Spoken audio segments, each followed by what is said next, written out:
Hello friends and dear friends, जैसा कि हम सभी जानते हैं बदलाव ही प्रकृति का नियम है और हमारे आसपास बहुत सारी चीज़ें बहुत तेज़ी से बदल रही हैं और इस बदलते हुए समय में हमारे फार्मेसी क्षेत्र में भी काफ़ी सारे सही और सकारात्मक बदलाव हो रहे हैं। ऐसे ही बदलाव की कड़ी में एक ऐसा बदलाव हमारे सामने निकल करके आ रहा है, एक ऐसी चीज़, एक नई चीज़ हमारे सामने आ रही है जिस पर हमारे छात्र छात्राएं और जितने भी हमारे टीचर्स हैं, खास करके जो हमारे इंस्टीट्यूशंस में पढ़ा रहे हैं, वो उन सभी में एक चर्चा का विषय बन चुका है और वो विषय है हमारे फार्मेसी काउंसिल ऑफ इंडिया के द्वारा लागू किया जाने वाला इस वर्ष 2026-27 के सेशन से जो सिलेबस आ रहा है, वो एक नया सिलेबस जो कि हमारे बैचलर इन फार्मेसी के नए बच्चों को पढ़ाया जाएगा, जो कि बच्चे इस वर्ष एडमिशन लेने वाले हैं। तो बहुत सारे प्रश्न जो हैं बच्चों के भी आ रहे हैं, जो पुराने बच्चे पढ़ रहे हैं उनके भी आ रहे हैं, वो लोग जो कि टीचिंग कर रहे हैं, जैसे हमारे से टीचर्स हैं, हमारे जो साथी हैं, उनसे जब हम चर्चा कर रहे हैं, परिचर्चा कर रहे हैं, उनसे उनके मैसेजेस पढ़ रहे हैं,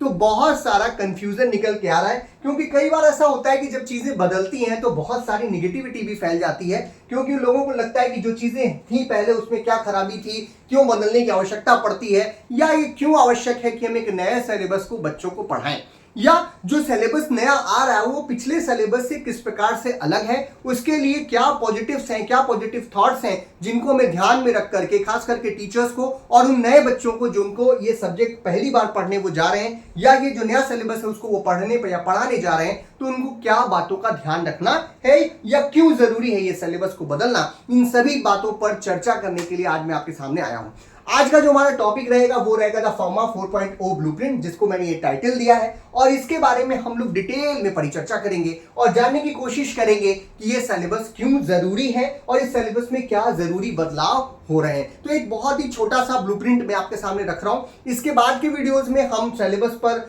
जो मार्किंग सिस्टम है या जो सिलेबस में जो सब्जेक्ट्स हैं उस पर भी बात करेंगे, और फिर आएंगे हमारे bachelor in pharmacy first year का जो सिलेबस हमें पढ़ाना है, जो हमें पढ़ना है, उस पर भी और सब्जेक्ट वाइज उन टॉपिक्स पर भी चर्चा करेंगे। तो इस वीडियो में को पूरा देखिएगा और इस वीडियो को देखने के बाद आपके बहुत सारे प्रश्नों के आंसर जो है वो हो जाएंगे। जानता हूं कि ये वीडियो थोड़ा लेट आया है, लेकिन मैं पूरी तैयारी के साथ आज आपके सामने बात करने आया हूं। मैं हूं डॉक्टर प्रजन शुक्ला। चलिए शुरू करते हैं। तो आज का जो मैं टॉपिक रखा है वो मैंने रखा है pharma 4.0 blueprint. What is this pharma 4.0? सबसे पहले ये हमें समझना होगा, क्योंकि अभी हमने कहा कि बदलाव बहुत तेजी से हो रहा है। तो एक आप बदलाव सुन रहे होंगे जो कि हमारे इंडस्ट्रियल एरियाज में हो रहा है, और इस इंडस्ट्री में भी एक एडॉप्टेशन, जितनी भी इंडस्ट्रीज हैं, चाहे वो कपड़ा उद्योग हो, आपका टेक्नोलॉजी उद्योग हो, हमारे चिप हो, ब्लू चिप्स जहां बनते हैं, सारी चीजें जहां पर हमारे फार्मा उद्योग हो रहा है, फूड है, इन सभी इंडस्ट्रीज में इंडस्ट्री 4.2 एडॉप्टेशन के बारे में बात चल रही है। और ये जो बात चल रही, बहुत सारी इंडस्ट्रीज ने इसको अडॉप्ट भी कर लिया है, जिसमें वो करते क्या है, वो ये देख रहे हैं कि जिस प्रकार से टेक्नोलॉजी हमारे प्रत्येक काम में आ रही है, तो टेक्नोलॉजी यानी कि जो एआई आ गया है, आर्टिफिशियल इंटेलिजेंस, मशीन लर्निंग की जो बात की जा रही है, या फिर इंटरनेट ऑफ थिंग्स, या जो स्किल सेट है आज के लोगों का, उसको किस प्रकार से इनकॉर्पोरेट करके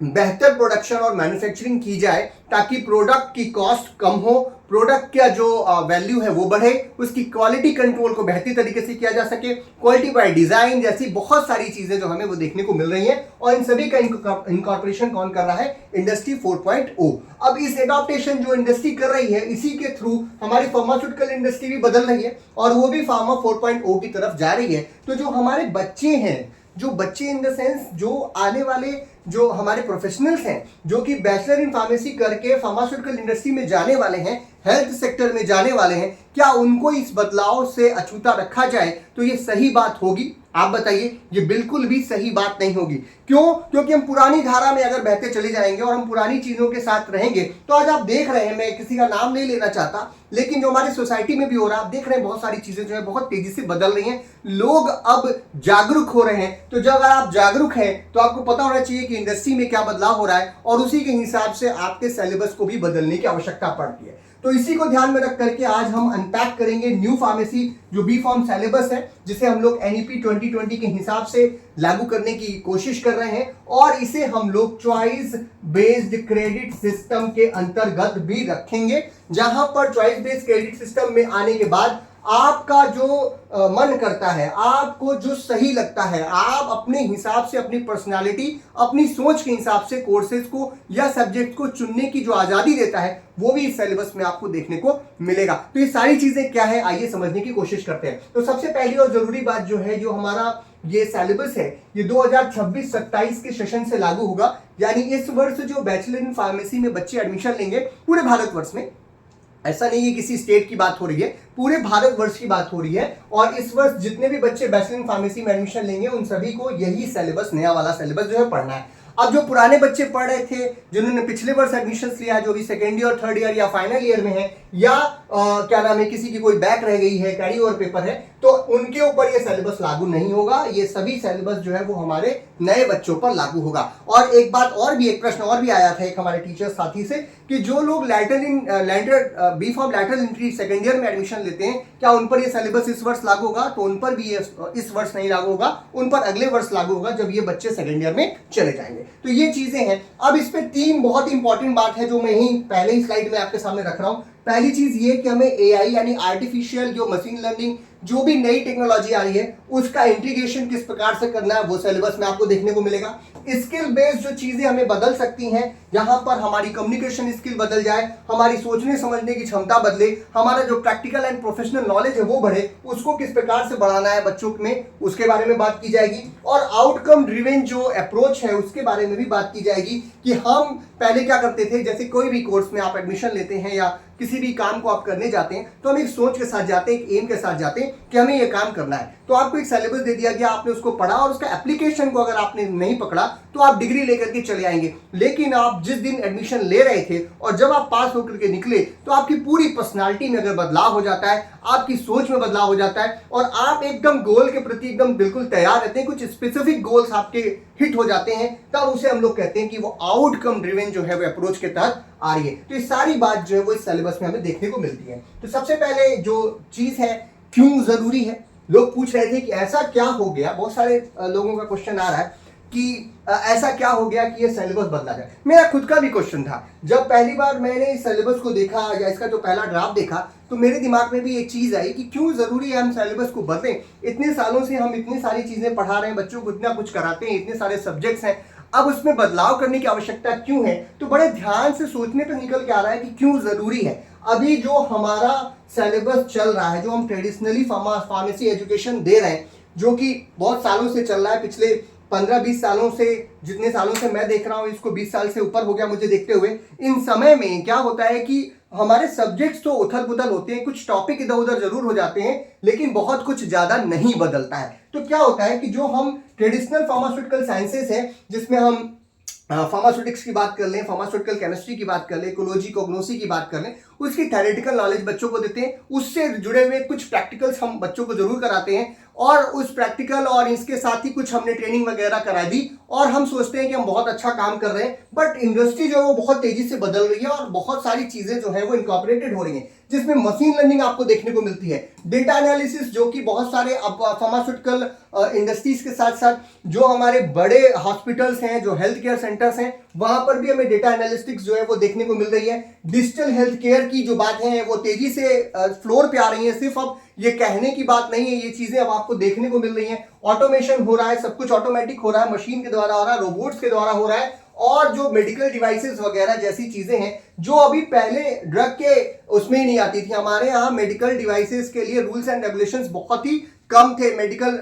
डिवाइस रेगुलेशन जो है 2017 में आया, और अब जो है ड्रग एंड कॉस्मेटिक एक्ट में as a drug medical devices, जैसे ग्लूकोमीटर हो गया, आपका आईवी इन्फ्लूजन हो गया, क्या नाम है, जो एक्सरे मशीन्स हैं, जो भी वेंटिलेटर्स हैं, ये सभी जो भी डिवाइसेस हम यूज करते हैं अपने हेल्थ को ठीक करने के लिए, उसे मेडिकल डिवाइसेस बोलते हैं। ये सारी चीजें जो है वो तेजी से हमारे साथ जुड़ रही हैं, और हम जो है सिर्फ और सिर्फ ड्रग की क्या नाम है, नॉर्मल प्रॉपर्टीज, उसको मेडिसिन पे कैसे कन्वर्ट करना है, क्या उसकी बेसिक प्रॉपर्टीज हैं, उसी पर पुराने सिलेबस में बेस्ड थे। तो बहुत सारी चीजें अगर बदल रही हैं, तो बहुत सारा इंडस्ट्रियल गैप जो है वो बच्चों को देखने को मिल रहा है। जो बच्चे अभी पढ़कर निकल रहे हैं और जब वो इंडस्ट्री में जा रहे हैं तो ये सारी चीजें उनको वहां पर जाकर के सीखनी पड़ रही है, तो क्यों ना हम लोग उनको अभी से ही तैयार रखें ताकि ये जो चीजें बदल रही हैं उसके साथ वो तैयार रहें। क्यों? क्योंकि आज का जो फार्मासिस्ट है वो उसको दवाओं को बनाने और दवाओं के प्रॉपर यूटिलाइजेशन के अलावा बहुत सारी चीजों की भी जानकारी होनी चाहिए ताकि वो अपने आप को इंडस्ट्री 4.0 के हिसाब से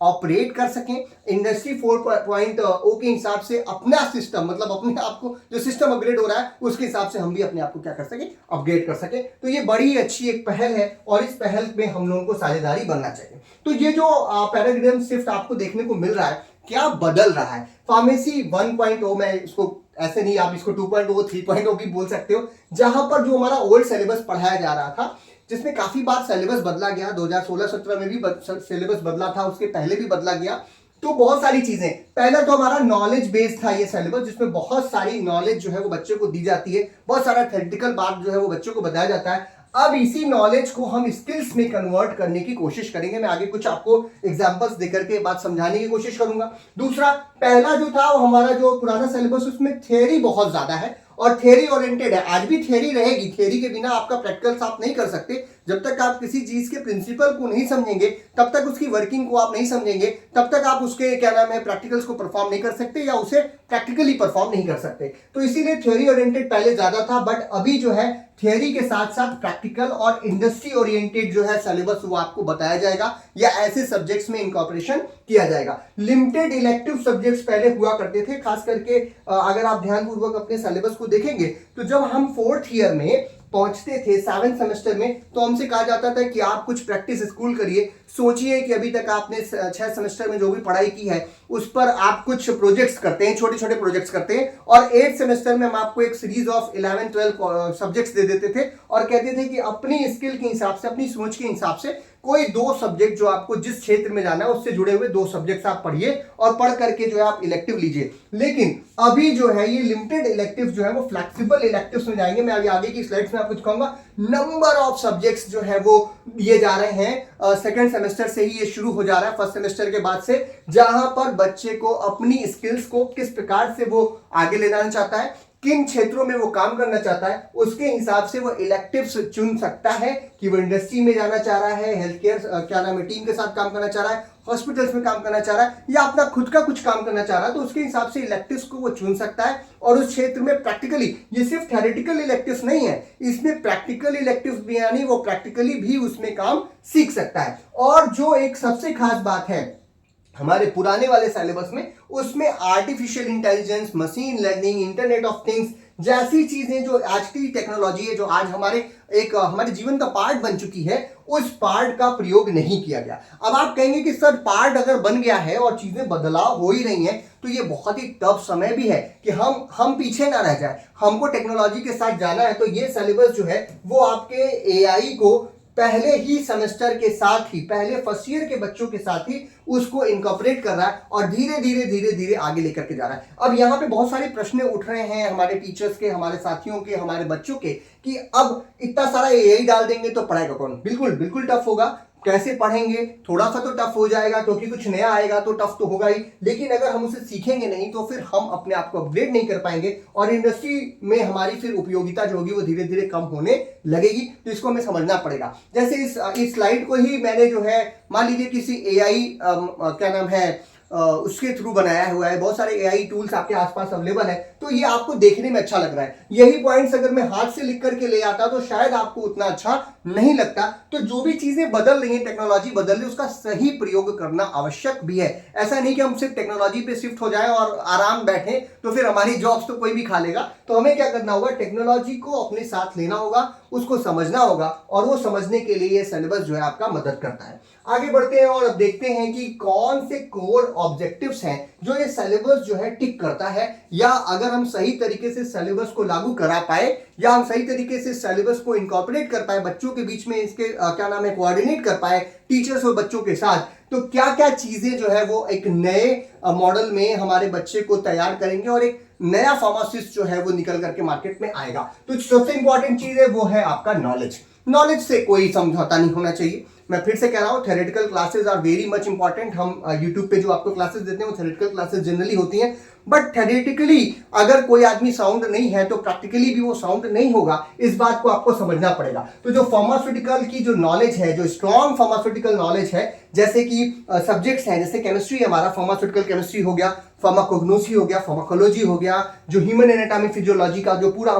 हमारी शरीर की जो संरचना है उसके बारे में जो बताना है, और जो स्टैटिस्टिक्स है, फार्मास्यूटिक्स हो गया, फार्मास्यूटिकल एनालिसिस हो गया, बायोटेक्नोलॉजी, माइक्रोबायोलॉजी, जितने सब्जेक्ट्स हम पढ़ते थे उन सभी सब्जेक्ट्स की बेहतरीन नॉलेज आपको मिलनी चाहिए। क्योंकि अगर हम मान लीजिए कि कोई आदमी जो है एक फॉर्मुलेशन करना चाहता है कुछ नए ड्रग का, तो उसको केमिस्ट्री की नॉलेज होनी चाहिए, तभी वो ड्रग्स की सिंथेसिस कर पाएगा, उसके सार को समझ पाएगा, उसके स्ट्रक्चर एक्टिविटी रिलेशनशिप को समझ करके नए प्रोडक्ट्स को बना पाएगा। तो ये जो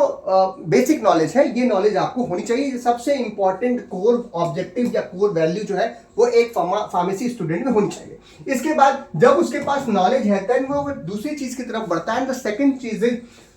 आपका प्रैक्टिकल स्किल्स। क्योंकि अगर आपको लेबोरेटरीज में काम करने नहीं आता है कि किस प्रकार से जो डिसोल्यूशन टेस्ट ऑपरेटर्स हम कैसे रन करेंगे, हम जो है बेसिकली हम बोले कि एक आपको असेंबली सेट करनी है कि हम एक एनालिटिकल क्या नाम है प्रोसीजर परफॉर्म करना चाहते हैं, हम कोई वैलिडेशन करना चाहते हैं, तो अगर हमें लैब में काम करने आता, लैब के इक्विपमेंट्स हमको नहीं पता, ग्लासवेयर्स को कैसे यूज करना है वो नहीं पता, केमिकल्स को कैसे तैयार करना है, सॉल्यूशंस कैसे तैयार करने हैं, अगर ये नहीं आता है तो आपकी जो नॉलेज है वो अधूरी है। क्योंकि जब हम फार्मेसी की बात करें, अगर किसी भी ऐसे कोर्स की जहां पे प्रोफेशनली हमको काम करना है, तब फिर हम सिर्फ थ्योरेटिकली जान करके कोई काम नहीं है। हम थ्योरेटिकली जो नॉलेज हमारे पास है उसको प्रैक्टिकल स्किल सेट पे हमको कन्वर्ट करना होता है। थर्ड जो इंपॉर्टेंट जरूरी चीज है वो है साइंटिफिकली थिंकिंग, कि किसी प्रॉब्लम्स को हमें समझना और उसकी प्रॉब्लम्स के पीछे के जो कारण है उसको जानना और फिर उसका सोल्यूशन देना साइंटिफिकली। क्योंकि अगर हम साइंटिफिकली चीजों को नहीं समझ पा रहे हैं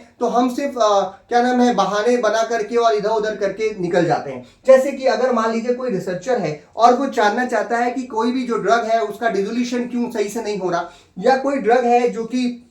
इफेक्टिवली काम नहीं कर रही, साइड इफेक्ट्स जो है वो शो कर रही है, तो हमें उसकी प्रॉब्लम्स को सॉल्व करना आना चाहिए, समझना चाहिए उसके पीछे का कारण क्या है, और फिर जो है उसको जो है हम उन प्रॉब्लम्स को सॉल्व कर पाए। नेक्स्ट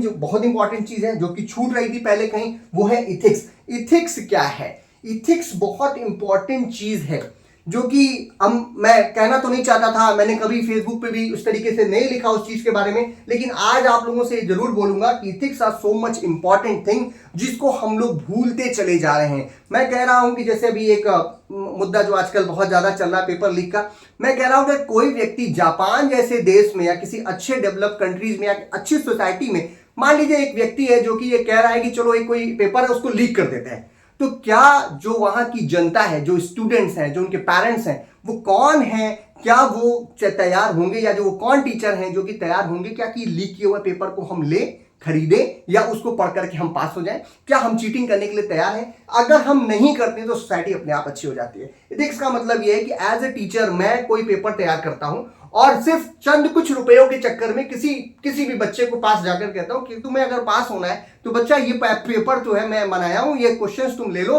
और मुझे कुछ पैसे दे दो और मैं अपना घर चले जाऊं और तुम जो है अपने घर चले जाओ और अच्छे नंबरों से पास हो जाओ। तो यही एज सोसाइटी हम दोनों, मैं एज ए टीचर फेल हो जाऊंगा और वो बच्चा एज ए स्टूडेंट फेल हो जाएगा। तो इथिक्स जो है वो हमारे फार्मेसी में तो बहुत ज्यादा इंपॉर्टेंट है कि जब हम कोई काम करने जा रहे हैं, हम कोई एनालिसिस परफॉर्म कर रहे हैं लैब के अंदर और हमको कोई रिजल्ट नेगेटिव आ रहा है और उसे हम पॉजिटिव में कन्वर्ट कर दें, हम किसी व्यक्ति को कोई एक्सपायर दवा देना शुरू कर दें, हम एज ए क्यूए या क्यूसी ऑफिसर इंडस्ट्री में काम कर रहे हैं और हमारे जो क्या नाम है रिजल्ट्स हैं वो सही नहीं आ रहे, लेकिन उसके बावजूद भी हम रिजल्ट्स जो है वो सही दिखाने की कोशिश कर रहे हैं कि कहीं हमारे जो केमिकल्स हैं उसका नुकसान ना हो जाए या जो ड्रग हमने बनाई है उसे फेंकनी ना पड़े, जबकि उसकी क्वालिटी और क्वांटिटी दोनों में हमको समझौता नहीं करना चाहिए। और यही हमें इथिक्स सिखाता है कि कोर वैल्यूज क्या हैं और हम कैसे सोसाइटी को मदद कर सकते हैं बेहतर तरीके से। तो इथिक्स का जो पार्ट है वो भी अब हमारे सिलेबस में बेहतरीन तरीके से इनकॉर्पोरेट किया जा रहा है। और एक जो जरूरी चीज है ये है लाइफ लॉन्ग लर्निंग, यानी समय के साथ आपको हमेशा सीखते रहना है। ऐसा नहीं कि मैंने कोई एक कोर्स कर लिया या मैंने एक दिन कोई सब्जेक्ट पढ़ लिया और मुझे लगता है मैंने एग्जाम पास कर लिया और मेरा काम खत्म हो गया। फर्स्ट सेमेस्टर में जो सब्जेक्ट्स पढ़ेंगे उससे इनकॉर्पोरेटेड आपके या उससे कोऑर्डिनेटेड जो सब्जेक्ट्स होंगे वो सेकंड में, थर्ड में, फोर्थ में, किसी न किसी सेमेस्टर में फिर आएंगे। और जब आप हर एक सब्जेक्ट नॉलेज को अच्छी तरीके से ध्यान में रखेंगे तभी आप एक बेहतर मेडिसिन का प्रोडक्शन कर पाएंगे, उसकी क्वालिटी को समझ पाएंगे, क्वांटिटी को समझ पाएंगे और एक बेहतर प्रोफेशनल बन पाएंगे। तो लाइफ लॉन्ग लर्निंग जैसे हम लोग भी सीख रहे हैं, बहुत सीख समझ करके, सोच समझ करके आज आपके सामने इस सिलेबस को मैं डिकोड करने की कोशिश कर रहा हूं। तो ये सारी 5 बातें, knowledge, practical skill, scientific thinking, ethics और लाइफ लॉन्ग लर्निंग, इन सभी के बारे में आपको समझना पड़ेगा। और एज अ टीचर, अगर आप एज अ टीचर इस वीडियो को देख रहे हैं तो आपको भी इन सभी बातों का ध्यान रखना है, ताकि हम ये सारी चीजें कैसे पास ऑन करेंगे हमारे स्टूडेंट्स को, उसके बारे में भी जानना है। और स्टूडेंट्स हैं आप, तो आपके लिए तो सारा बहुत ज्यादा इंपॉर्टेंट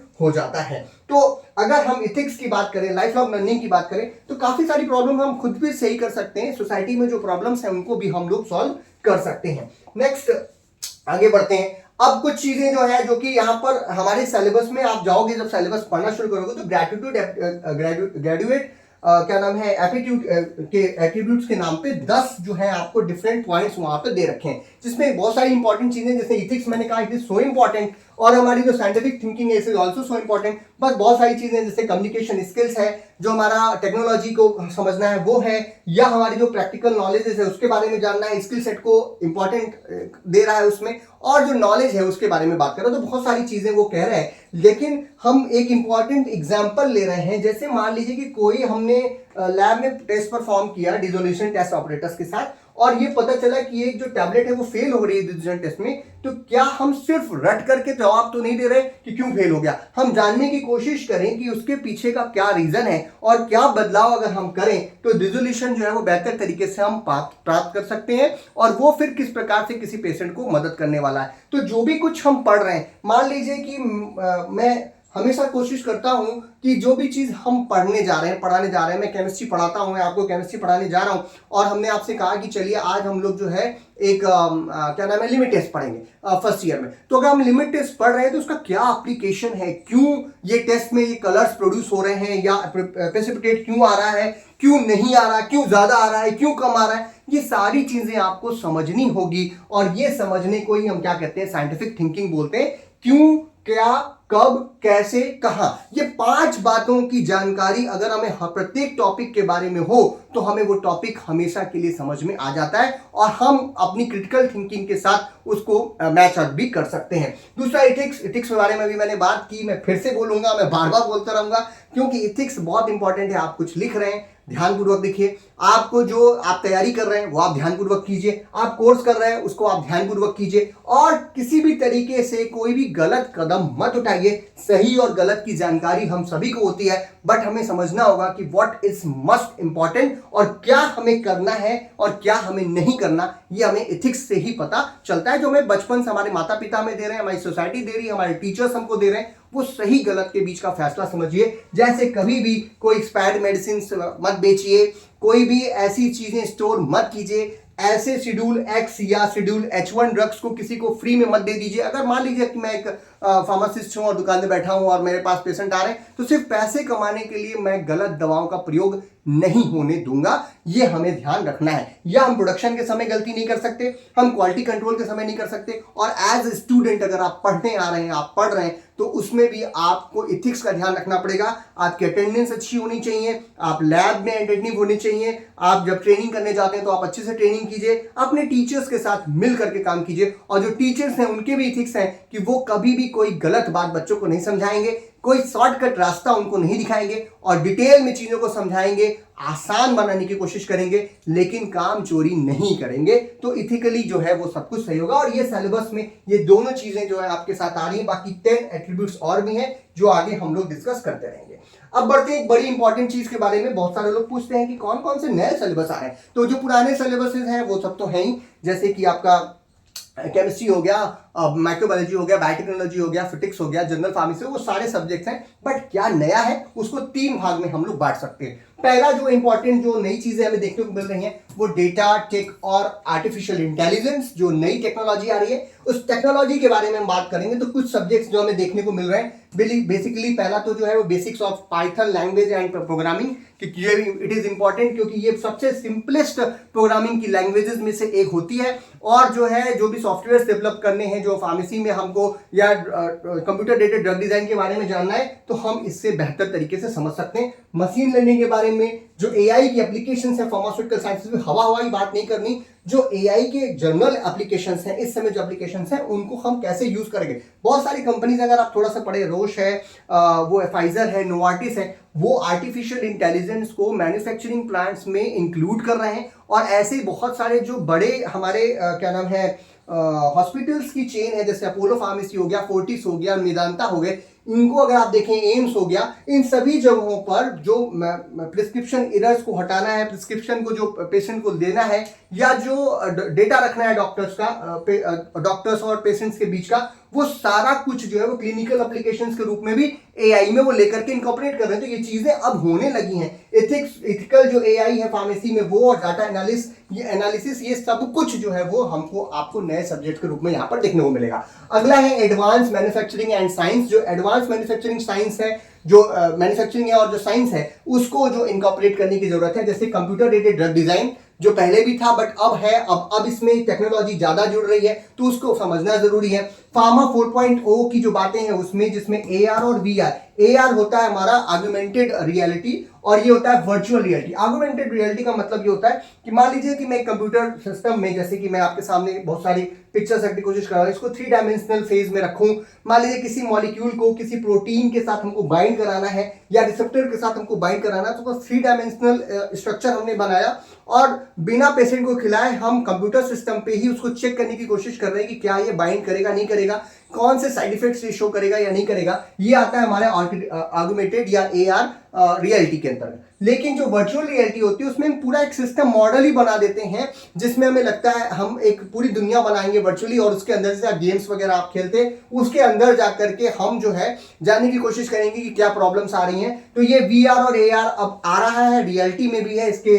वीआर के तो बहुत सारे एप्स भी आ गए, तो उनका भी प्रयोग क्या हम कर सकते हैं फार्मेसी में, उसके बारे में बात करनी है। फार्मास्यूटिकल ऑटोमेशन के बारे में बात करना है। प्रोसेस एनालिटिकल टेक्नोलॉजी, जिसमें इन प्रोसेस क्वालिटी कंट्रोल की बात जो होती है, जो हम इंडस्ट्री में तो देखते हैं लेकिन पढ़ाई करते समय नहीं होती, कि जहां से रॉ मटेरियल शुरू हुआ और फाइनल प्रोडक्ट बन रहा है, ईच एंड एवरी स्टेप पे क्या हम क्वालिटी मेंटेन कर नहीं सकते, करते हैं या नहीं। और इसी से जुड़ी बड़ी इंपॉर्टेंट चीज है कि पहले ही दिन से, जैसे मैं कह रहा हूं, पहले ही सिलेबस से, पहले सेमेस्टर से, पहले दिन से और फाइनल ईयर तक जाते जाते अगर हम कॉलेजेस में बच्चे को ईच एंड एवरी स्टेप पे सही डायरेक्शन दे रहे हैं या बच्चा सही डायरेक्शन ले रहा है, तो वो सही डायरेक्शन में निकलेगा। ठीक उसी तरीके से इंडस्ट्री के अंदर क्वालिटी बाय डिजाइन आ रहा है, जहां पर ये नहीं कि हमने एक बार प्रोडक्ट बना करके हम सीधे क्वालिटी चेक कर रहे हैं कि क्वालिटी बनी कि नहीं बनी। लेकिन अगर हम रॉ मटेरियल से, दोनों चीजें एक दूसरे के साथ जुड़ी हुई हैं, रॉ मटेरियल से ये तो टेस्ट करना हो गया, और इसी के हिसाब से हमारा जो प्रोडक्शन एरिया उसकी डिजाइनिंग करना, या जो भी एरिया वहां की डिजाइनिंग करना कि डे 1 या स्टार्टिंग जो है वो क्वालिटी लगातार मेंटेन है और लास्ट तक जा करके जो प्रोडक्ट बने तो वो पूरा तरीके से 100% परफेक्ट प्रोडक्ट बने। ये नहीं कि हम लास्ट में जाके क्वालिटी चेक कर रहे हैं, हम ईच एंड एवरी स्टेप पे कर रहे हैं। तो इसी को हम लोग बोलते हैं क्वालिटी बाय डिजाइनिंग, कि हम डिजाइन किस प्रकार से उसका कर रहे हैं। और मेडिकल डिवाइसेस, जैसे मैंने स्टार्टिंग में बोला कि जो मेडिकल डिवाइसेस हैं वो बहुत इंपॉर्टेंट रोल प्ले कर रही हैं हमारे जीवन में। जैसे कि हम ब्लड ग्लूकोज मीटर लेके आते हैं और हम अपने ऊपर यूज करते हैं, घरों में यूज करते हैं। सिरिंजेस हैं जो हम क्या नाम है कैनुला वगैरह यूज करते हैं। बाकी जो बड़ी मशीनें हैं, जो भी हमारे पट्टी हो गया, गजेस हो गया, बड़ी मशीनों में आ गया वेंटिलेटर्स, एक्सरे, जो भी मशीनें हम यूज कर रहे हैं, तो ये सब कुछ जो है वो मेडिकल डिवाइसेस के अंदर आ गया। और इसमें भी रेगुलेशन है, इसका भी प्रोडक्शन हो रहा है, मैन्युफैक्चरिंग हो रही है। आफ्टर कोविड बहुत सारी चीजें हैं, तो ये जो चीजें हैं इसमें भी हमारे बच्चों को जानकारी होनी चाहिए, क्योंकि ये भी क्षेत्र है जहां पर वो अपना करियर बहुत बेहतर तरीके से बना सकते हैं। तो इनको बनाना, इनकी क्वालिटी कंट्रोल करना, इनकी मैन्युफैक्चरिंग करना, इनको सेल करना, इनके बारे में जानकारी हासिल करना, ये भी जरूरी सब्जेक्ट के रूप में आपके सामने आ रहा है। और मॉडर्न प्रोफेशनल जो स्किल्स हैं, जिसमें इनोवेशन और स्टार्टअप इकोसिस्टम है, जो health care psychology, green chemistry तो हमने बहुत पढ़ाई भी, लेकिन ये जब हम लोग पढ़ रहे थे तो अब नया आया था, लेकिन अब आज के बच्चों के साथ ये सिलेबस के रूप में आपके सामने मिल रहा है। साइंटिफिक राइटिंग, कैसे पेपर्स लिखने हैं, कैसे पेटेंट्स लिखने हैं, कैसे आपको कम्युनिकेशन स्किल्स कैसे रखनी है, सारी चीजें जो है वो अब हमारे कोर्स में जुड़ा है। कम्युनिकेशन स्किल पहले भी थी, बट अब ये स्किल सेट के रूप में बहुत बेहतर तरीके से सामने निकल कर आ रहा है, जो डिटेल सिलेबस है उसमें आपको देखने को मिलेगा। आगे बढ़ते हैं अगली तरफ। तो जो हमारा करिकुलम है, इसकी जो टेक्सोनॉमी की तरफ हम जाएं तो हमें पहले एक ही तरीके के सिलेबस में सब्जेक्ट्स देखने को मिलते थे। अब कई बार वैल्यू एडिड सब्जेक्ट्स भी हमें देखने को मिले, बहुत ही कम आए, एक दो बार आए या एक दो इलेक्टिव सब्जेक्ट आए, वहीं पे आपको देखने को मिलता था। बट अब जो ये आपको देखने को मिल रहा है, ये काफी ज्यादा इलॉबरेटेड आपको देखने को मिल रहा है। तो फर्स्ट ईयर से लेकर के फाइनल ईयर तक जब हम प्रत्येक सेमेस्टर में जाएंगे तो हमें 4 तरीके के सब्जेक्ट दिखेंगे। पहला तो कोर्सेज दिखेंगे, दूसरा जो है एबिलिटी इनहैंसेस कोर्सेज, जिसे हम लोग AEC बोलते हैं, तीसरा जो हमारा स्किल एनहांसमेंट कोर्सेज होंगे, और चौथा जो है हमारा वैल्यू एडेड कोर्सेज के रूप में आपको देखने को मिलेंगे। तो जो कोर कोर्सेज है उसमें जो एडवांस फार्मास्यूटिकल साइंसेज है उसके बारे में बात करेंगे, जिसमें स्टैटिस्टिक्स हो गया, केमिस्ट्री हो गया, इकोलॉजी, कोग्नोसी, ये जितने भी मैं नाम ले रहा हूँ बार बार, ये सब आ जाएंगे। जो एबिलिटी जो आपकी एनहांसमेंट कोर्सेज के रूप में आएंगे उसमें कम्युनिकेशन है, साइंटिफिक राइटिंग है, अभी आगे मैं एक पूरा आपको डिटेल दे रहा हूँ, बहुत सारे कोर्सेज ये आ रहे हैं। इसके बाद स्किल में आपको अपनी जो पर्टिकुलर स्किल्स है, जैसे कंप्यूटर एडेड ड्रग डिजाइन के रूप में हम बात कर रहे हैं, कम्युनिकेशन स्किल्स की बात हम कर रहे हैं, एक दूसरे से बात कैसे करेंगे उसके बारे में बात कर रहे हैं, तो ये सारी चीजें आएंगी। और वैल्यू एडेड में बहुत सारी जैसे प्रोफेशनल स्किल्स है, क्लीनिंग, वैलिडेशन है, ये सारे सब्जेक्ट्स जो आपको देखने को मिलेंगे। तो अगर एक पूरा चार्ट में दे दूं कि इसको अलग करके मैंने बनाया और कोशिश की, इसमें भी AI का प्रयोग मैंने किया, बट ये पूरा मेरे पास टेबल फॉर्म में, हम एक वीडियो में इसके ऊपर भी डिस्कस करेंगे कि जो एबिलिटी एनहांसेस कोर्सेज हैं कितने सारे हैं, कितने सारे स्किल एनहांसमेंट कोर्सेज आपको दिख रहे हैं, और कितने सारे वैल्यू एडेड कोर्सेज आपको देखने को मिलेंगे। सेमेस्टर वाइज ये अलग अलग होगा। जैसे अगर हम लोग सेमेस्टर 3 की बात करें AEC में, तो हमें nutraceutical food analysis, nutraceutical food, functional food analysis, yoga analysis, अब इतने सब्जेक्ट्स आपको नहीं पढ़ने, सारे नहीं पढ़ने हैं। जैसे इस सेमेस्टर में सेमेस्टर 3 में 3 जो है वो ACE आपको देखने को मिल रहा है, ACE 1, 2 और 3। इन तीनों में से आपको जो पसंद आता है वो सब्जेक्ट आप चुनेंगे और उसको आप क्या पढ़ेंगे, पढ़ना शुरू कर देंगे। तो इन तीनों में से कोई एक। ऐसे ही सेमेस्टर 4 में जो है हमें ग्रीन केमिस्ट्री, माइक्रो विजिलेंस,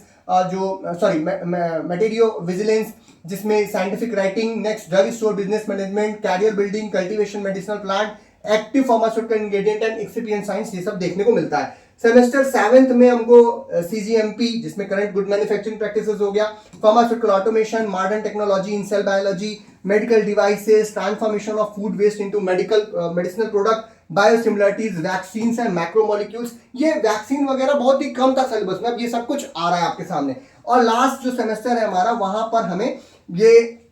देखने को मिलता है pharmaceutical packaging, supply chain management, industry safety and waste management, traditional health practices in India, futuristic pharma through AR VR pharma 4.0 और हर्बल कॉस्मेटिक्स फॉर प्रोस्पेक्टिव्स। अब हम किस क्षेत्र में जाना चाहते हैं उसके हिसाब से ये सब्जेक्ट हर सेमेस्टर में हमें एक चुनना है, कोई भी एक सब्जेक्ट हमको वहां पर चुन लेना है। नेक्स्ट, इसी तरीके से हमारे स्किल एनहांसमेंट कोर्सेज जो सारे के सारे आ रहे हैं, उसमें इन सभी को मैं अलग से एक डिटेल वीडियो करूंगा जहां पे हम बात भी करेंगे, जिसमें कम्युनिकेशन स्किल है, मेंटल वेलबींग है, या फिर जो है फंडामेंटल्स और कंप्यूटर ऑपरेशंस है। सेमेस्टर 4 में, ये सेमेस्टर 2 में हमको 3 सब्जेक्ट्स मिलते हैं, इसमें 3 में से एक, और ये प्रैक्टिकली है, ये थियोरेटिकली नहीं है, प्रैक्टिकली है। आपको प्रैक्टिकली ये कराया जाएगा कॉलेजेस में, या आप खुद से भी इसमें प्रैक्टिकली इसके अप्रोच के साथ जाएंगे। दूसरा जो है ये हमें प्रैक्टिकली ये भी देखने को मिलता है, जो कि सेमेस्टर 6 में computer aided drug design, analytical method development and validation, और लास्ट में हमारा principle of pre clinical studies. तो ये सब कुछ जो है वो हमें स्किल एनहांसमेंट कोर्सेज के अंदर देखने को मिलता है। वैल्यू एडेड कोर्सेज के अंतर्गत हमें professional skills, professional analytical technology, quality by design in formulation, cleaning validation, हमारा basic training in aseptic handling and techniques, और इंप्योरिटी प्रोफाइलिंग, ये सारी चीजें जो है वो हमें वैल्यू एडेड कोर्सेज के रूप में देखने को मिलती हैं। तो ये सभी, इसमें जो है human values and professional ethics जैसे कोर्सेज भी आपको वैल्यू एडेड में आपको देखने को मिलेंगे। तो ये 3rd सेमेस्टर में, तो ये सब चीजें वो एक कंपल्सरी कोर्स सब्जेक्ट के रूप में पढ़ाया जाएगा, और ये आपको चुनने हैं कि आपको कौन सा सब्जेक्ट पढ़ना है। तो बहुत सारे चॉइसेस, जो मैंने कहा था कि बहुत सारे चॉइसेस ऑफ द क्या नाम है सब्जेक्ट्स आपको थियोरेटिकली एंड प्रैक्टिकली देखने को मिल रहे हैं। ये बहुत ही अच्छी चीज है, ये आपको नॉलेज को डेवलप करेगी, आपके स्किल्स को स्ट्रेंथन करेगी, कि ये आपके इंपैक्ट डालेगी, ताकि आप लर्न कर सकें, प्रैक्टिस कर सकें और सक्सीड हो सकें। नेक्स्ट आगे बढ़ते हैं अगली तरफ, जो पावर ऑफ चॉइस आपको दे रहा है, चॉइस बेस्ड क्रेडिट सिस्टम इसको बोल रहे हैं, CBCS। मैंने शायद वहां पे CBCD लिख दिया था, बट ये CBCS है, यानी कि चॉइस बेस्ड क्रेडिट सिस्टम। अब इसमें जो है बच्चे को थोड़ा सा तो समझना पड़ेगा, टीचर्स के साथ आप मदद ले सकते हैं, टीचर्स को भी अपने आप को समझाना पड़ेगा कि बच्चे की अवेलेबिलिटी क्या है। हम 60 बच्चों को 100 बच्चों को पढ़ा रहे हैं, अब उन बच्चों के बीच में हर बच्चा थोड़ा अलग है, तो हर बच्चे के हिसाब से सोचना पड़ेगा कि वो पार्ट 1, पार्ट 2 और पार्ट 3 जो 3 चीजें आपको दिखनी है, अवेलेबिलिटी इनहांसमेंट कोर्सेज है, स्किल इनहांसमेंट कोर्सेज है और वैल्यू एडेड कोर्सेज है, इसमें से कौन सी चीजें किस बच्चे के लिए अच्छा होगा वो सोच समझ करके उसे ले, तो एक बेहतर कैरियर ऑप्शन की तरफ जाएगा, एक बेहतर कैरियर पाथ को अपना बना पाएगा। नेक्स्ट आगे बढ़ते हैं और बात करते हैं अब थोड़ा सा कुछ और चीजें हैं, जैसे प्रोफेशनल ट्रेनिंग के बारे में बात करें, ये बहुत इंपॉर्टेंटली जुड़ रहा है, जहां पर आपको एक्सपीरियंस लेना है लर्निंग का, जहां पर टोटल 240 आवर्स का इंटर्नशिप होगा 2 सेमेस्टर्स के बीच में, एक 4th सेमेस्टर के बाद एक 6th सेमेस्टर के बाद जनरली, और ये जो चीजें होंगी उसमें आप अपनी पसंद के हिसाब से कि आपको किस क्षेत्र में आगे काम करना है। अगर सेकेंड ईयर तक आप पढ़ चुके हैं और वहां पे आपको सारे कोर सब्जेक्ट्स पढ़ा दिए गए हैं, तो आपसे ये कहा जा रहा है कि अब आगे की जो पढ़ाई होने वाली है वो आप जो भी करना चाहते हैं वहां पे आप ट्रेनिंग भी करके देख लो कि वहां पे किस प्रकार से काम होता है, ताकि आप बेहतर अप्रोच बना पाए। तो वो इंडस्ट्री के अंदर फार्मास्यूटिकल इंडस्ट्रीज हैं, हॉस्पिटल्स हैं, कम्युनिटी फार्मेसी स्टोर्स हैं, कॉस्मेटिक जो इंडस्ट्री है उसके अंदर, फूड इंडस्ट्री है, मेडिकल डिवाइसेस इंडस्ट्री है, इन सभी के अंदर आप जो हमारे रिलेटेड क्षेत्र हैं या जो कोर क्षेत्र हैं उनमें आप जाएंगे, ट्रेनिंग करेंगे, वहां पर ट्रेनिंग करने के बाद चीजों को देखेंगे, सीखेंगे और उसकी एक रिपोर्ट जो है वो आप सबमिट करोगे। ठीक है, इस तरीके से फाइनल ईयर में प्रोजेक्ट्स आप करेंगे, जो आपने सब्जेक्ट्स पढ़े, जो इलेक्टिव्स आपने लिए, उसमें आपको जो अभी भी ये सिस्टम है वैसे तो, लेकिन ये और एनहांस तरीके से आपके सामने आएगा। और आपको क्या करना है, अब 3 बच्चे मिलकर के कोई एक प्रोजेक्ट करेंगे, उस प्रोजेक्ट का आप जो है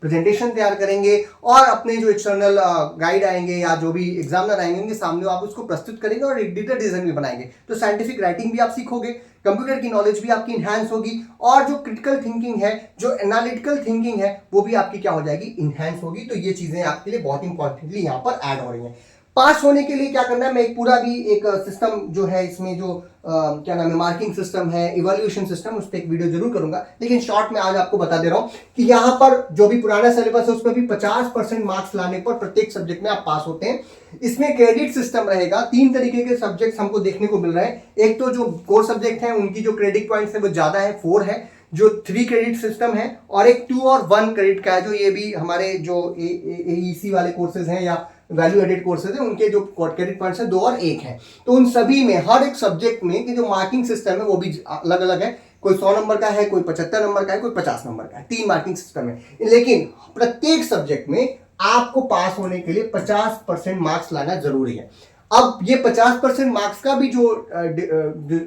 टूट फूट है वो कुछ इस प्रकार से है कि लगभग 40% मार्क्स जो है वो आपके इंटरनल रहेंगे, 60% मार्क्स जो एक्सटर्नल एग्जामिनेशन होते हैं यूनिवर्सिटीज में होते हैं वो वहां पर होंगे। यानी 40% मार्क्स आपके टीचर्स जो आपको पढ़ा रहे हैं वो उनके हाथ में है, आपके खुद के हाथ में है, और जो 60% है वो इंडस्ट्री से, जो एक्सटर्नल एग्जामिनेशन होंगे वहां से आपको लेने हैं। अब इन सेमेस्टर एग्जाम से जो आएंगे वो 60%, और यहाँ पे लगभग 40% मार्क्स जो है वो इंटरनल सेशनल एग्जाम्स हैं। आपके जो टेस्ट होंगे, जो कंटिन्यूअस असेसमेंट है जिसमें आपके अटेंडेंस है, क्विजेज हैं, जो ओपन बुक टेस्ट कराएगा, असाइनमेंट्स आपको जो टीचर्स देते हैं उनसे, तो ये सब कुछ मिला करके आपको 50% का थ्रेशोल्ड पास करना है। और अगर आप पास हो जाते हैं, 50% मार्क्स किसी पर्टिकुलर सब्जेक्ट में लेकर के आते हैं, तो आप जो है वो सब्जेक्ट क्लियर कर लेते हैं। तो आसान है, थोड़ा सा देखिए, सीधे सीधे नहीं है, बहुत सारी चीजें हैं जो आप कॉलेज में रहते हैं तो चीजें कराई जाती हैं, क्विज कराया गया, कोई टेस्ट कराया गया, आपको अटेंडेंस है आपकी, उन सभी चीजों के लिए मार्किंग आपको मिलती रहेगी। यानी हर एक एक्टिविटी पे आपको मार्क्स जो है यहाँ पर मिल रहे हैं। सिर्फ एग्जाम में लिख करके पास होना नहीं है, कुछ चीजें हैं जो असाइनमेंट्स आप लिख रहे हैं, आप जो है टीचर्स के साथ कोऑपरेट कर रहे हैं, आप जो है अटेंडेंस दे रहे हैं, तो आपको हर चीज का मार्क्स इस सिस्टम में, नए सिस्टम में आपको मिलने जा रहा है। और अगर बाई चांस किसी की कोई बैक रह गई, वो नहीं कर पाया, इंटरनल उसके मार्क्स कम आए थे या किसी कारणवश उसकी अटेंडेंस अच्छी नहीं थी, बीमार हो गया या कुछ हो गया, तो उसको एक मौका दिया जाएगा कि पेपर होने के बाद 2 महीने के अंदर दोबारा से वो अपने इंटरनल एग्जामिनेशंस को इंप्रूव कर सकता है और एक्सटर्नल पेपर अगले आने वाले सेमेस्टर के अंदर वो दोबारा से दे सकता है। जो सिस्टम इस समय है वही सिस्टम इसमें भी इनकॉर्पोरेट किया गया है, इसमें बहुत ज्यादा बदलाव नहीं है। जो ग्रेडिंग सिस्टम है इस समय का वो ये है कि एक तो पहली जो बात ये है कि 75% अटेंडेंस आपकी इंपॉर्टेंट रहेगी। आने वाले समय में अभी जैसे टीचर्स की बायोमेट्रिक अटेंडेंस लग रही है, आधार बेस हो सकता है स्टूडेंट्स की भी लगे, तो 75% अटेंडेंस जो है वो आपके लिए जरूरी है, इसका आपको ध्यान रखना है। लेकिन जो पास परसेंटेज होगा, अगर आप 90 से 100% नंबर के बीच में आ रहे हैं तो आपको जो ग्रेड मिलेगा वो ओ मिलेगा और आपको ग्रेड पॉइंट लगभग 10 का मिलेगा। जो हमारे बच्चे जो कि ए ग्रेड में आने वाले हैं उनका 80 से लगभग 90 के बीच में जो परसेंटेज मार्क्स लाएंगे उनको ए ग्रेड मिलेगा, जिसमें 9 ग्रेड पॉइंट्स होंगे। 70 से 80 के बीच वाले जो बच्चे हैं उनको जो है बी ग्रेड मिलेगा और 8 ग्रेड पॉइंट्स प्राप्त करेंगे। 60 से 70 के बीच वालों को सी ग्रेड और 50 से 60% वालों को डी ग्रेड। और जो 50% के नीचे आएंगे वो अभी हमने कहा कि 50% से नीचे तो आप पास नहीं हो रहे, लेकिन अगर ओवरऑल 50% वो आ रहा है, किसी पर्टिकुलर सब्जेक्ट की बात नहीं कर रहे, ओवरऑल की बात कर रहे हैं, तो आपको ग्रेड एफ रहेगा जब तक कि आप उसमें अपने ग्रेड पॉइंट्स को बढ़ा नहीं लेते हैं। तो ये एक ग्रेडिंग सिस्टम यहाँ पे रहेगा, इसको हम डिटेल भी करेंगे। एक बड़ी खास और जरूरी बात है जो कि आप सभी को यहाँ पर ध्यान रखनी है। कई बार क्या होता है कि बहुत सारी चीजें करने के लिए है, बच्चे आते हैं खास करके ग्रामीण क्षेत्रों से, खास करके हिंदी भाषी क्षेत्रों से, खास करके जो हिंदी मीडियम में पढ़े हुए बच्चे हैं, जो ग्रामीण क्षेत्र से खास करके आ रहे हैं, उनके साथ एक प्रॉब्लम होती है कि इंग्लिश, क्योंकि पूरा पेपर वगैरह जो सिस्टम है वो इंग्लिश में होता है, तो कई बार वो इंग्लिश लिख नहीं पाते, उनको समझ में आता है सब्जेक्ट, वो लिख नहीं पाते या स्लोली रहते हैं या उनका धीरे धीरे अपने स्किल सेट को वो इंक्रीज करते हैं। तो एक बड़ी अच्छी चीज यहाँ पर आपको देखने को मिलेगी कि बाई चांस आपके सेमेस्टर 1 में कोई सब्जेक्ट में बैक है या एक से ज्यादा बैक है, 4 है, 5 है, बैक लगी हुई है, कैरी ओवर पेपर है, तो आप कैरी ओवर पेपर दीजिए, क्लियर कीजिए उसको। उसके साथ ही साथ आप आगे बढ़ते चले जाएंगे, कोई रोक टोक नहीं है कि आपको ईयर बैक है या ऐसी कोई चीज है, एनएफटीवाई वगैरह जो पहले लगता था, ऐसा कुछ नहीं है। आप इंक्रीज करते हुए आगे बढ़ते चले जाएंगे, सेमेस्टर 1 से semester 2, semester 3, semester 4, semester 5, semester 6, बहुत सारे मौके आपको मिलेंगे। अगर कोई कैरी ओवर पेपर है, आपसे कोई गलती हो गई, आप किस प्रकार से लिख रहे थे, आपको नहीं आता था, आपने सीखा अपनी गलतियों से और अगली बार आपने उसको ठीक किया, तो स्टूडेंट के लिए बहुत अच्छा है कि कोई फेल नहीं कर रहा आपको जो कैरी ओवर पेपर्स हैं आप उसको आगे चल करके तुरंत क्लियर करते चले जाएंगे। जैसे मैंने क्या कहा, इंटरनल इंप्रूवमेंट से आप उसमें नंबर ठीक करवा सकते हैं अपने, और एक्सटर्नली जो है वापस से कैरी ओवर पेपर दे करके उसको आप क्लियर कर सकते हैं। लेकिन आपको कोई रोकेगा नहीं, कोई ईयर बैक नहीं लगेगी, यानी कि आपकी बैक कितनी भी है, आप second semester, third semester, fourth semester, fifth semester तक जाते चले जाएंगे, 7 सेमेस्टर तक चले जाएंगे। लेकिन ध्यान दीजिएगा, 7 सेमेस्टर के बाद प्रॉब्लम आएगी। 8 सेमेस्टर में जाने से पहले देख रहे हैं यहाँ पे एक ताला लगा हुआ है, इस ताले की चाबी है कि आपको 7 सेमेस्टर तक सभी अपनी बैकलॉग्स को क्लियर कर लेना है। अगर हम लोग ध्यानपूर्वक देखें, जो आपके सीनियर्स पढ़ रहे हैं,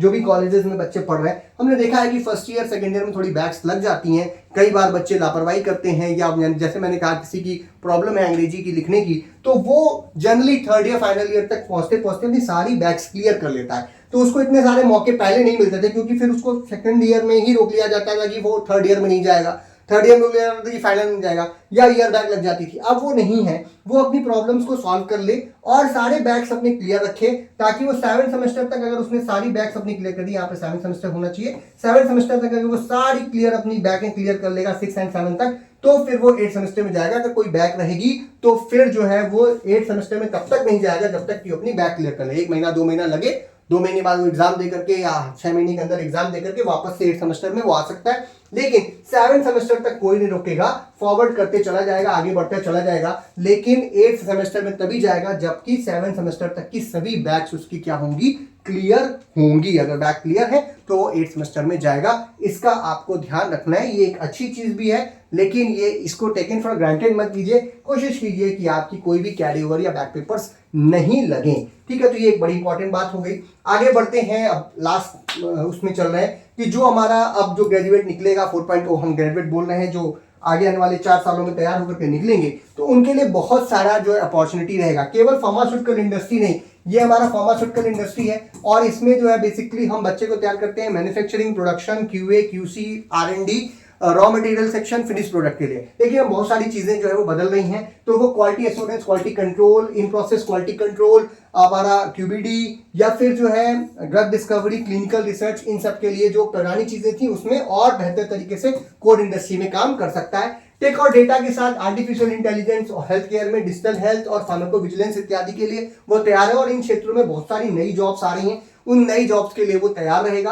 और फिर बिजनेस और कंप्लायंस में regulatory affairs, pharmaceuticals, startups, medical devices जैसे क्षेत्रों में भी वो बेहतर कर सकता है और ये नई क्षेत्रों में भी अपना करियर बना सकता है। तो कोर जो इंडस्ट्री थी वहां पर तो जॉब जो थी वो तो रहेंगी, उसमें जो बदलाव है उसके साथ आप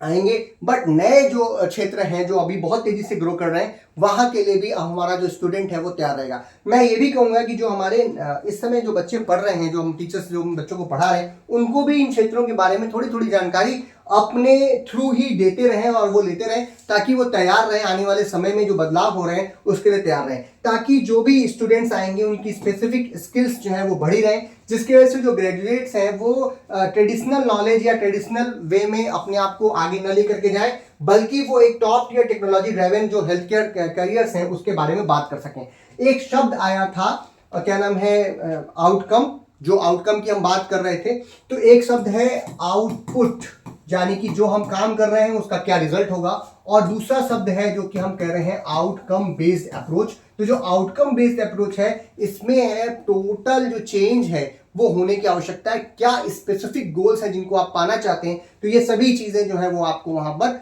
मिलना शुरू हो जाएंगी।